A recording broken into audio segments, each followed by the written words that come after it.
Happy Friday. So one of the questions we get asked a lot is it worth chopping wire?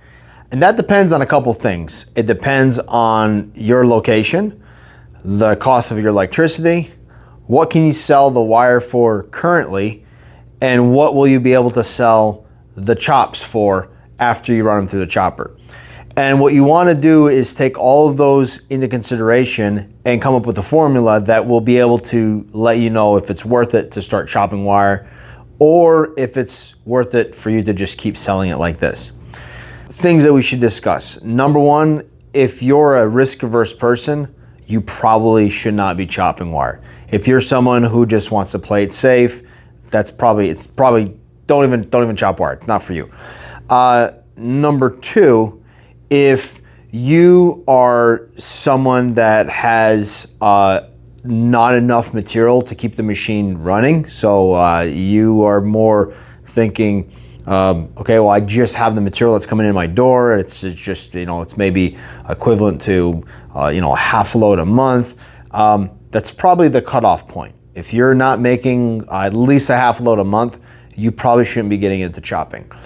Number three, if you've never done any of this before, it seems really appealing that you're taking copper wire and you're turning it into something better, Bear Bright. There's a bit of a gold rush feeling to doing this. If you've never done this before, if you've never bought and sold and traded scrap, it's probably not the right thing for you. Now, don't get me wrong, I have customers, actually one of my most successful customers was an electrician, so he knew a lot about wire.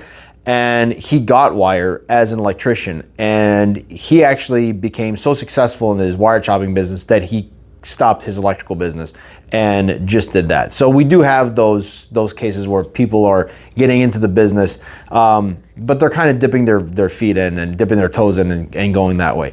If you like control, then chopping is for you. If you like knowing how much value you have in the wire, then chopping is definitely for you. So for example, when I first started, the first 2 years or so that I was chopping, I had a company come to us and they said, what are you doing with your Telco, which was Cat 5, Cat 6 at the time?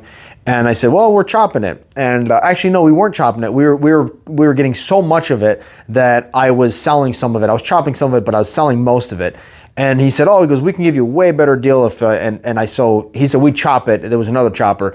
So I ended up sending it to him and I got the settlement report a month or so later. I never sold him another load because I knew, just looking at their settlement report, I knew how much money I had left on the table. Now, it wasn't a huge amount. It was kind of like a test load, but because I had that knowledge, because I was chopping, because I knew that it gave me Bear Bright when I chopped it, I knew how to chop it, I had that intimate knowledge of what this stuff was worth. Now, I don't myself, even though we do sell choppers and we have choppers, I don't always chop my material. Sometimes there's someone that's in the market that, honestly, a lot of times, it's someone that has a chopper who's brand new, who just installed a wire chopper, and they're trying to get their volumes up quickly, and they're trying to get market share quickly. They'll go into the market and they'll overpay.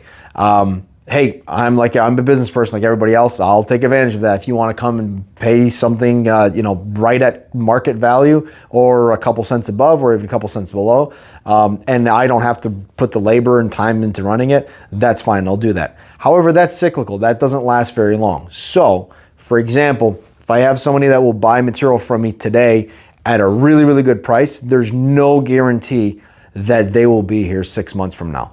So what I do in that case is I constantly chop a little bit or most of what we have. We'll sell some material that the price is right. And then we always have that option. We could sell, we could chop, depending on where the market's at. Now, as far as formulas, we'll get into that in a little bit. And we'll talk about the formulas and how the formulas work and where it makes sense and how it makes sense. But if you can put in the comments below, let's put, if you have any questions on, hey, is this worth it for me?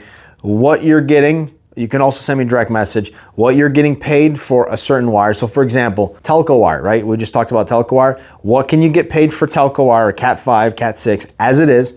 And then what you think you can get paid in your market for Bear Bright chops, because that's what we're gonna be able to yield with that. and then put that in the comments. And then what I'll do is I'll put the formula on the board. We'll work through the numbers, and then we'll see if it's worth it for you. All right, thank you.